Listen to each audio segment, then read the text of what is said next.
Selamat sore Sobat Guntur FM, bertemu kembali bersama saya Tami Krisna. Dan kali ini kita ada di Your Community Sobat Guntur. Edisi hari ini hari Minggu tanggal 23 Agustus 2020 ya. Wah, kalau misalnya Sobat Guntur biasanya ngedengerin Tami suaranya lancar banget gitu kan. Ini kenapa sih Tami suaranya rada terendap gitu rasanya ya? Ya Sobat Guntur, karena kita di sini sama-sama yang namanya menggunakan masker, kemudian juga menjaga jarak, dan pastinya ini semua kita lakukan untuk melawan COVID-19 ya Sobat Guntur FM. Kenapa nih masih melawan COVID-19? Ya iyalah, COVID-19 masih merajalela, apalagi di Buleleng Sobat Guntur FM. Jadi buat kamu di rumah yang emang sekarang mungkin sudah mulai merasakan new normal, jangan terlena ya Sobat Guntur FM. Tetap deh gunakan masker kamu, kemudian juga tetap cuci tangan dengan air yang mengalir dan juga sabun. Atau kalau misalnya ngerasa nggak ada nih air mengalir atau sabun di sekitar kalian, bawalah selalu hand sanitizer. Yang terakhir Sobat Guntur, tetap jaga jarak aman barengan sama orang-orang tersayang kalian. Karena kalau bukan kalian, siapa lagi? Kalau bukan sekarang, kapan lagi ya? Oke, Sobat Guntur FM, sekarang kita balik lagi ke Your Community. Di sini Tami sudah ditemani barengan sama orang Bike Cycling Club ya. Orang bike ya, bukan orang baik ya Sobat Guntur, tapi mereka adalah orang-orang baik di sini ya. Kita sapa dulu, ada siapa aja, kita kenalan dulu karena Tami juga belum kenalan Sobat Guntur. Selamat sore dulu Bapak-bapak. Ya, sore. Oke, dari ujung sana dong Pak, mau tahu dulu deh namanya siapa sih? Terima kasih Mbak. Saya Nyoman Herian. Bapak Nyoman ya, Nyoman Herian. panggilannya. Oke. Sehari-hari saya bertugas di Dinas Pendidikan. Dinas Pendidikan. Dan Olahraga. Saya di bagian pemuda dan olahraga. Oke, pemuda dan olahraga. Pantas ya Sobat Guntur jadi orang baik ya kan? Karena tugasnya di pemuda dan olahraga. Jangan-jangan kerjanya olahraga terus nih Pak, setiap hari Pak? Hampir setiap hari. Hampir setiap hari. Oke, nanti kita bakal bagi ya gimana sih tips dari Pak Nyoman biar dikata tetap bisa olahraga meskipun melakukan aktivitas lainnya. Nanti Sobat Guntur FM. Kita beralih dulu ke arah tengah di sini. Kalau yang itu tadi bajunya merah, marun, yang di tengah-tengah putih. Oke. Ya. Dengan siapa sih Pak? Saya Dokter Pala. Dokter Pala, oke. Kebetulan saya tugas di RSUD Buleleng, bagian saraf. Bagian Jadi saraf. bagian penyakit saraf. Ya, saya menanganin terutama di sini banyak pasien stroke di Buleleng, mungkin kenal sama saya juga. Oke. Dan pasien-pasien nyeri juga terutama. Kemudian di masa-masa pandemi ini juga saya ikut serta dalam tim penanganan COVID juga untuk di wilayah Buleleng. Iya. Oke, selamat sore ya Dokter sore, Pala ya. ya. Ini bertugas di bagian saraf gitu Dok ya. Iya, iya. Oke, kayaknya Sobat Guntur yang ada di rumah udah tahu nih, oh ini yang menangani bapak saya, oh ini yang menangani ibu saya. Mungkin seperti itu ya Dok ya. Iya. Yang terakhir, lagi-lagi bajunya Iya. merah juga. Selamat sore. Selamat Tami. sore. Pemirsa. Nama saya Dr. Widi. Oke. Saya tugas di RSUD Kabupaten Buleleng di bagian internis, spesialis penyakit dalam, bersama-sama dengan Dr. Palu. Sehari-hari ya seperti sekarang karena musim atau pandemi, jadi mungkin kebanyakan pasien kita yang berhubungan dengan COVID. Jadi kami datang ke sini dengan protokol yang lengkap untuk pencegahan dan penularan COVID tersebut. Oke. Ya, itu yang ingin kami sampaikan juga sebenarnya pada misi kali ini. Oke, ini ada misi terselubung juga ya Sobat Guntur ya. Jadi sekalian mengedukasi Sekalian, ya ya, sama orang-orang yang ada di rumah gitu kan, Sobat Guntur yang ada di rumah. Meskipun sekarang memang sudah digembor-gemborkan sekali new normal ya Sobat Guntur, tapi kita jangan terlena sekali lagi karena justru di era new normal ini ya Bapak-bapak ya malah meningkat sangat tajam dan rasanya malah mengkhawatirkan kembali ya. Kalau kemarin udah sempat turun gitu kan, sekarang malah naik lagi melonjak tajam ya. Jadi Sobat Guntur yang rasanya udah mulai main-main, kemudian udah mulai pergi ke tempat-tempat yang kalian anggap udah kangen banget mau ke sana gitu kan. Tahan-tahan dulu lagi ya Sobat Guntur ya. Jangan sampai kalian menjadi salah satu orang yang juga turut menyebarkan pandemi ini. Karena benar-benar sadis sekali ya Pak ya pandemi ini ya. Kayaknya kita nggak nyangka gitu kan tiba-tiba ada aja nih yang mau kuliah, yang mau sekolah, baru aja keterima kerja mungkin nggak bisa melakukan aktivitas dengan lancar. Oke, tapi kita tinggalkan dulu deh COVID ya. Nanti kita akan berbicara sedikit kembali tentang COVID-19. Tapi sebelumnya saya pengen mengulik tentang Orang Bike Cycling Club atau OBCC gitu ya singkatannya ya. Ini bapak-bapak yang bergabung di sini udah lama bergabung di OBCC ini. Yang mau jawab duluan? Oke, mungkin dari Dokter Widi ya. Saya kurang lebih baru setahun. Setahun. Saya masuk ke komunitas orang baik ini setelah komunitas ini berdiri. Oke. Mungkin nanti Dokter Palu bisa menceritakan bagaimana sejarah berdirinya. Menurut saya menjadi anggota komunitas orang baik ini sangat bagus. Di lain sisi olahraganya, sisi hobi, dan sisi sosial nanti kegiatan-kegiatan kita yang akan kita lakukan. Kita akan ceritakan nanti. Oke, itu memang ada nanti ya ininya ya. Jelaskan Dokter Palu. Oke. Iya. Kalau Dokter Widi baru setahun, nah ya, kurang lebih ya setahunan ya. Karena kita berdiri juga kalau nggak salah bulan 2019 juga. 2019 berarti baru tahun kemarin ya, baru tahun kemarin. 2019. Oke, mungkin Dokter Pale bisa sekalian deh dijelasin. Jadi OBCC ini kurang lebih berdirinya hampir 2 tahun ya, mungkin sudah 2 tahun, kurang lagi sedikit aja. Nah itu awal mulanya sebenarnya hanya sekedar hobi dan iseng-iseng saja mengisi waktu luang. Jadi sebelum masa-masa pandemi ini kan kita masih bebas itu. Awal mulanya kami hanya bersepeda bertiga waktu itu. Ada Dokter Kusuma, ada saya, kemudian ada satu lagi teman namanya Pak Astawa. Kemudian akhirnya kami kenal beberapa senior-senior yang lebih dulu mengikuti atau hobi bersepeda seperti Dokter Wenten, kemudian Dokter Kastawa yang di RSUD juga gitu loh. Dan sedikit banyak kemudian lama-kelamaan banyak juga yang join, termasuk teman kami Dokter Widi ini yang sangat aktif gitu. Akhirnya kami putuskan untuk membuat sebuah wadah yang mana di sini wadahnya tidak terikat dalam suatu organisasi tertentu. Jadi benar-benar hanya untuk menyalurkan hobi, menyalurkan istilahnya kesenangan kami sambil kami bawa misi.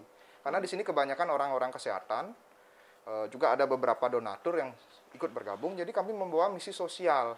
Jadi orang baik itu di satu sisi memfokuskan pada olahraga, terutama bersepeda. Di sisi lain ada misi sosial seperti kami rutin melakukan bakti sosial berupa pelayanan kesehatan. Sebagai contohnya di Desa Tembok waktu itu pernah, kemudian di Pulaki juga sempat, di Ularan yang terakhir. Kemudian kalau tidak ada pandemi ini sebenarnya akan terus berlanjut.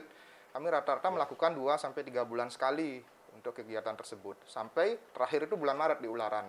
Setelah itu karena sudah mulai pada saat itu di Buleleng di stop aktivitasnya karena ada pembatasan karena COVID, jadi kegiatan kami untuk sosial ini mulai terbatasi.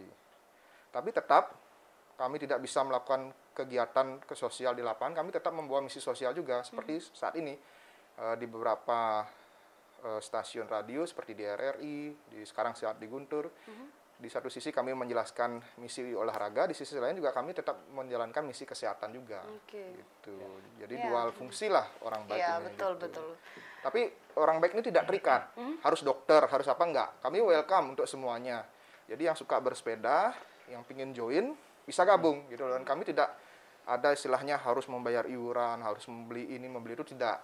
Kami benar-benar welcome kepada teman-teman yang senang bersepeda, asalkan untuk saat ini bisa mengikuti protokol kesehatan. Itu saja. Syaratnya gampang sekali, ikuti protokol kesehatan pada saat bersepeda.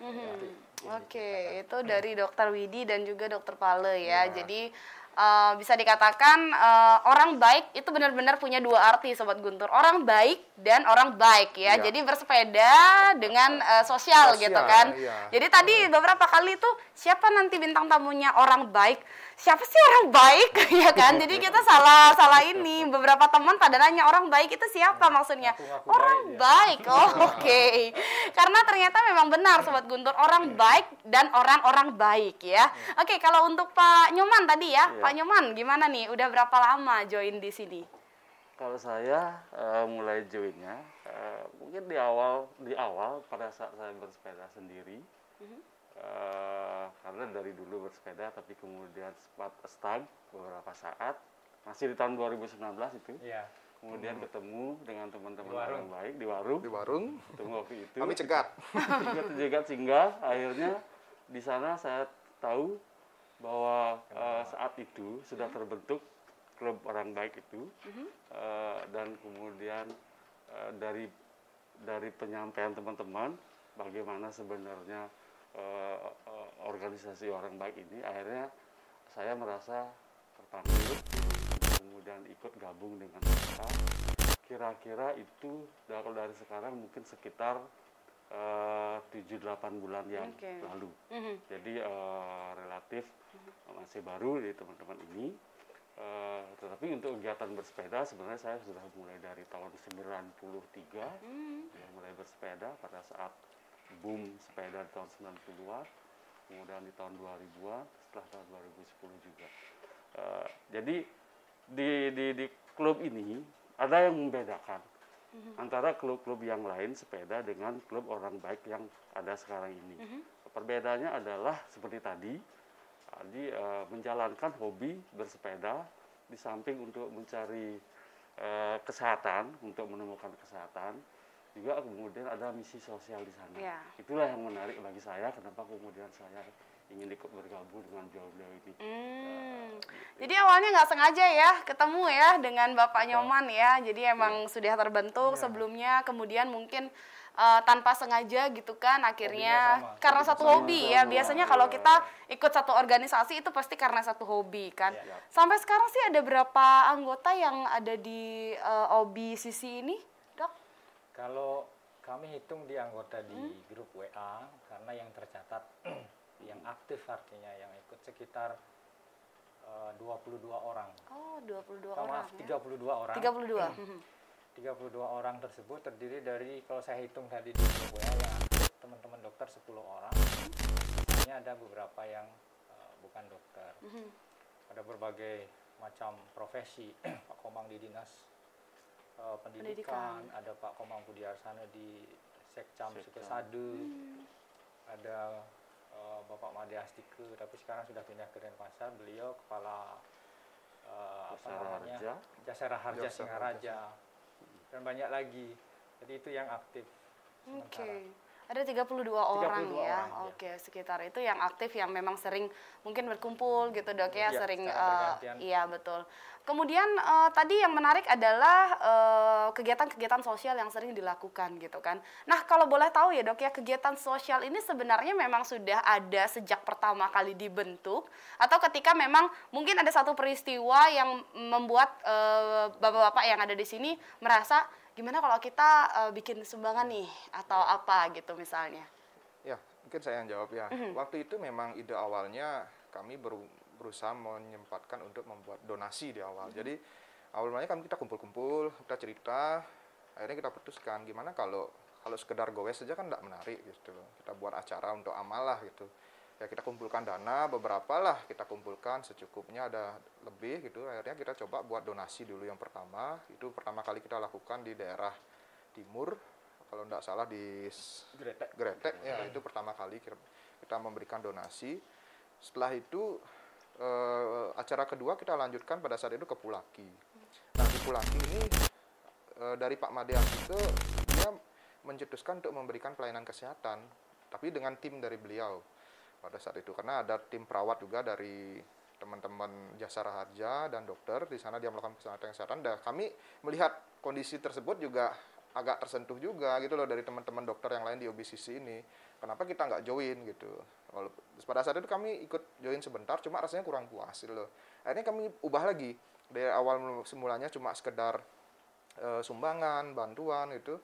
Kita ubah dana-dana itu, kita ubah berupa pembelian obat, pemberian alat-alat kesehatan untuk pelayanan kesehatan berikutnya. Sampai saat ini kami sudah rutin yang benar-benar murni dari OBCC lakukan itu dengan kerjasama teman-teman dari ID Buleleng juga, itu sudah yang kedua. Yang pertama pada saat itu di Desa Tembok, itu masyarakat, karena dari jauh sih kami akhirnya juga menyadari ternyata belum tersentuh pelayanan kesehatan secara optimal, terutama untuk spesialistik. Jadi banyak pasiennya di sana, sampai kurang lebih 300 pada saat itu. Akhirnya kami tergerak lagi untuk membuat acara kedua. Acara kedua kita lanjutkan di Ularan. Nah, di Ularan pun sama. Walaupun dia di tengah dekat dengan pusat kesehatan, ternyata pasien-pasien yang belum terlayani cukup banyak. Nah, kalau seandainya tidak ada pandemi COVID ini, mungkin kita bisa lanjutkan acara ketiga, yaitu ke Desa Bibitin pada saat itu. Jadi kita tetap mencari rute yang menarik. Jadi rute-rute yang kami senangi itu adalah rute panjang, ada tanjakan. Jadi rutenya di sini menarik, di satu sisi juga kita juga bisa memberikan ke orang-orang yang memerlukan gitu. Nah sayangnya itu karena Pandemi ini, jadi acara ini harus terhentikan dulu untuk sementara gitu. Oke. Ya. Wah, iya memang karena pandemi COVID-19 ini membuat kita semua menjadi menghentikan sejenak ya Iya. aktivitas yang memang sudah biasa sebenarnya kita lakukan sehari-hari seperti itu.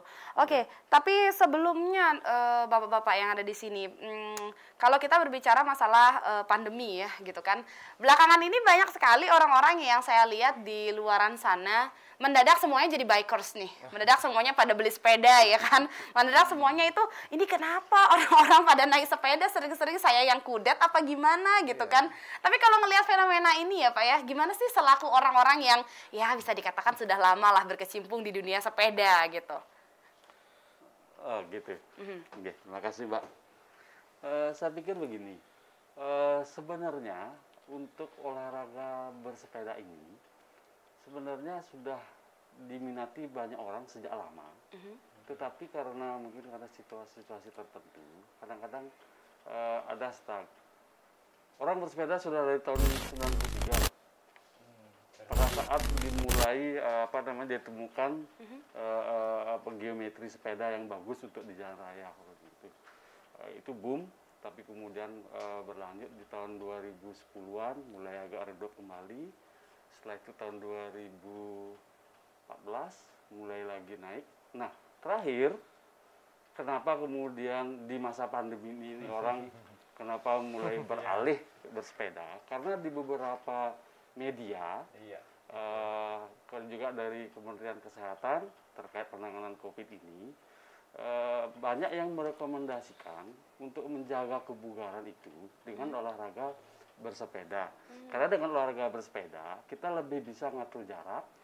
Jadi penerapan social distancing-nya lebih dapat di sana daripada olahraga-olahraga yang lain. Misal olahraga dalam gedung, olahraga sebagainya. Justru dengan bersepeda, kenapa dia kualitas? Karena di bersepeda kita sangat bisa menjaga jarak, jadi membuat jarak aman, sehingga kemudian kita lebih terkondisi seperti itu. Itu yang menyebabkan mungkin sementara ini yang saya lihat gitu. Yang mulai bersepeda lagi mungkin persentasenya mungkin tidak lebih dari sekitar 20%. Tapi sebenarnya yang banyak itu mereka bersepeda kembali gitu. Sebenarnya mereka sudah pernah sering bersepeda, tapi kemudian berhenti. Yang baru-baru mungkin tidak terlalu banyak lah. Tapi menyikapi itu ya tentu bagi saya sih yang bergerak di bidang pembinaan keolahragaan ya justru senang, bagus ya, betul. Adanya pemerintah yang punya program pembangunan peningkatan derajat kesehatan menjadi lebih terbantu oleh komunitas-komunitas yang baru ini. Betul. Ya. Saya menambahkan sedikit. Ya, silakan Dok. Sebenarnya booming sepeda, saya kira ini agak anomali memang ya, agak sedikit kok bisa bersepeda ya pilihannya ya, betul. Pilihan olahraga outdoor lain masih ada ya kan. Saya kira peran media sosial juga sangat besar pengaruhnya. Karena seingat saya karena hobi sepeda, saya mengikuti beberapa grup sepeda di FB atau di Indonesia. Sebenarnya ada himbauan dari WHO saat itu kalau nggak salah, gunakanlah sepeda sebagai alat transportasi massal. Jadi jangan menggunakan bis, jangan menggunakan taksi, itu himbauan. Sehingga bersepeda paling aman karena mengurangi kontak jarak fisik. betul. Sehingga bersepeda lah. Di beberapa negara yang memang kulturnya memang bersepeda saat itu. Itulah terbawa informasi itu. Akhirnya mungkin di Indonesia diartikan, ayo bersepeda, masa pandemi bersepeda aman. Sebenarnya tidak aman juga. Iya, Tetap betul. seperti Pak Komang tadi, relatif aman karena olahraga yang paling aman dilakukan saat pandemi dibandingkan dengan lain, misalnya bulu tangkis, futsal, bola voli, tenis. Ya, tenis itu berada di bawah sepeda, bahkan sepeda yang paling asalkan mengikuti protokolnya, aturan-aturan bersepeda yang baku sudah harus diikutin. Tidak boleh berjejer banyak. Tapi yang paling penting protokol kesehatan pencegahan COVID itu sama persis dengan setiap kita melakukan kegiatan apapun, baik itu ke kantor, baik itu belanja ke mall, bersepeda, itu harus diikutin. Kurang lebih sama. Oke, berarti memang ada ya bapak-bapak bahwa aturan resmi gitu ya, yang meskipun kita bersepeda pun itu kita nggak bisa asal-asal bersepeda aja ya, tapi memang ada aturannya ya bapak-bapak ya. Kalau boleh tahu nih, atau misalnya di-share dulu deh ke Sobat Guntur, apa aja sih kira-kira aturan resmi gitu kan yang memang ini wajib dilakukan ketika memang ingin bersepeda dan mau tetap menjaga protokol kesehatan gitu. Nah, begini, sebenarnya biar kami tidak salah ya, untuk aturan resmi untuk bersepeda itu sebenarnya tidak pernah tertulis dari undang-undang, tidak pernah. Yang ada itu adalah protokol kesehatan, dan itu dari awal masa pandemi sampai sekarang sama, di mana kita harus selalu menggunakan masker, menjaga jarak minimal 1 meter, dan cuci tangan atau menggunakan hand sanitizer. 3 itu selalu diterapkan, baik itu dalam aktivitas sekedar di kantor, bekerja, ketemu teman, ataupun termasuk olahraga bersepeda. Tadi saya meluruskan lagi, ini yang sering terjadi pada saat ini yang salah kaprah dari bersepeda. Itu yang saya tekankan dulu, salah kaprah dari bersepeda. Kenapa? Harusnya bersepeda itu adalah bisa digunakan untuk modalitas transportasi, kita mau ke kantor bekerja, atau olahraga. Cuma yang terjadi dalam saat ini, terutama di Singaraja, di tempat lain yang sedang booming ini, olahraga oke, tapi lebih banyaknya apa? Kumpul-kumpulnya ternyata. Kumpul, betul. Dan yang terjadi pada saat ini bagaimana? Kumpul-kumpul itu protokol kesehatan dilanggar. Betul. Foto-foto, pakai foto aja kita pakai masker. Ternyata setelah fotoan ngobrol-ngobrol tanpa masker. Iya, betul. Makanya tidak salah pernah ada suatu kondisi ada klaster bersepeda di daerah tertentu di Jawa itu menjadi klaster COVID. Ternyata setelah ditelusuri kenapa? Ternyata setelah bersepeda mereka kumpul-kumpul makan bareng tanpa protokol kesehatan. Tanpa itu yang protokol terjadi. kesehatan, betul. Karena itu yang sebenarnya supaya di sini tidak menimbulkan ketakutan, jadi harus mengikuti gini pada saat bersepeda. Yang penting adalah teman-teman di sini peganglah protokol kesehatan, yaitu pakai masker, minimal jaga jarak 1 meter, dan selalu rajin cuci tangan atau berbekal hand sanitizer, termasuk pada saat bersepeda. Itu saja, simpel sekali. Dengan menerapkan 3 hal itu, mau bersepeda bagaimanapun sudah benar pasti, dan itu bisa menghindari COVID sampai lebih dari 90%. Bukan cuma untuk diri sendiri, bahkan untuk orang lain tentunya. Jadi mungkin penjabarannya dari pemirsa kan kebingungan dia, gimana saya jaga jarak pakai sepeda? Atau gimana saya pakai masker naik sepeda gitu misalnya ya? Saya tidak boleh kumpul-kumpul pakai sepeda. Nah di situ ada penjabaran secara lebih detail misalnya. Misalnya jaga jarak, ya jangan bersepeda lebih dari 3 atau 4 orang sebenarnya. Sehingga jarak yang ditempuh antara satu sepeda dengan sepeda lain. Pilihlah orang-orang yang teman kita yang kita anggap dia sehat loh, saya yakin ya. Jangan berombol dengan banyak orang yang tidak kita ketahui. Ya, itu lebih berbahaya. Jaga jarak kan gitu. Terus hindari kumpul-kumpul di tempat-tempat keramaian umum, warung, terus di pinggir jalan, di taman-taman kota itu hindari. Tapi cari rute yang sepi penduduk, tetap pakai masker, berhenti, ngobrol, jaga jarak. Pakai masker misalnya kalau bersepeda ya jangan ngebut. Ya, gitu betul. Kalau kadang-kadang masih bisa pakai masker. Mungkin saya ada nyambung sedikit. Sering ada pertanyaan, Dok, kami kalau naik sepeda sering loh sesak atau bak-bakan gitu. Benar. Ini yang perlu kita jelaskan tadi, mumpung sudah dijelaskan sama teman saya. Jadi pada saat pakai masker usahakan jangan kecepatan tinggi. Jadi dengan meningkatnya jantung, metabolisme tubuh, intensitas olahraga, tentunya di sini oksigenasi akan tinggi.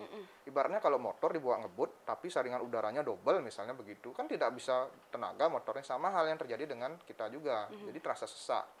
Apakah berbahaya? Iya, berbahaya kalau kita paksakan. Makanya tetap pada saat olahraga ini dimulai pelan-pelan dulu dengan menggunakan masker ini ya. Karena kita kan baru. Dibiasakan dulu, mungkin perlu waktu 2-3 minggu gitu loh. Kadang-kadang kebanyakan orang nggak sabaran. Dulu orang biasa nggak pakai masker, sekarang pakai masker pada saat olahraga. Nah, kita paksakan. Harus bisa seperti dulu. Ya sesek lah. Akhirnya gimana? Dilepaslah maskernya. Sebenarnya begini. Misalnya kita olahraga intensitas tinggi, bukan tidak boleh. Apakah harus pakai masker? Sebenarnya buka masker boleh pada saat tidak ada orang, pada saat kita jaraknya jauh dari orang-orang lain. Misalnya pada saat kita menanjak misalnya dengan elevasi yang tinggi. Itu nggak mungkin kita berjajar dekatan, pasti jauhnya jauh-jauhan. Dan pada saat itu buka masker pun cukup aman. Gitu loh. Prinsipnya, kapan kita harus pakai masker? Pada saat kita berdekatan dengan orang lain, atau pada saat di kerumunan ramai. itu yang benar-benar kita menghindari adanya virus, baik itu dari droplet seseorang kita berbicara ataupun lagi batuk dan sebagainya, agar tidak masuk ke kita, atau mungkin dari kita sendiri yang kita tidak sadari sedang terinfeksi agar tidak menyebarkan ke orang lain. Tujuannya seperti itu sebenarnya menggunakan masker. Jadi kalau mau buka masker, perhatikan lingkungan sekitar. Betul. Begitu. Yes. Ya. Jadi harus bawa masker kemana-mana. Iya, betul. Tetap harus bawa masker. Seperti kata Dokter Widi tadi ya, perhatikan juga orang-orang di sekitar kita. Ya. Kalau kita memang benar-benar yakin sekali bahwa orang itu. ini adalah orang-orang yang sering, maksudnya ya Sehat. memang kita Jangan- yakini bahwa ya, ini sehat ya. orangnya. Oke, tapi kalau misalnya itu lebih baik memang mencegah daripada mengobati, Sobat Guntur FM ya. Karena kita juga nggak tahu itu bisa diobati atau enggak, ya kan? Nanti ketika kita merasa, masih ada nih bisa diobati, ternyata tidak bisa, wah ini yang bahaya ya. Oke, tanpa terasa Sobat Guntur FM 30 menit lebih kita sudah berbincang ya kan. Ini pembicaraan yang sangat seru, obrolan yang sangat seru Sobat Guntur. Nanti masih ada session kedua dan Sobat Guntur juga bisa joinan di 23455. Mungkin untuk menyampaikan pendapat, aspirasi atau pertanyaan, kami akan berikan kesempatan tapi nanti ya. Kita akan break iklan dulu sejenak, maka dari itu langsung saja rekan Rangga silakan.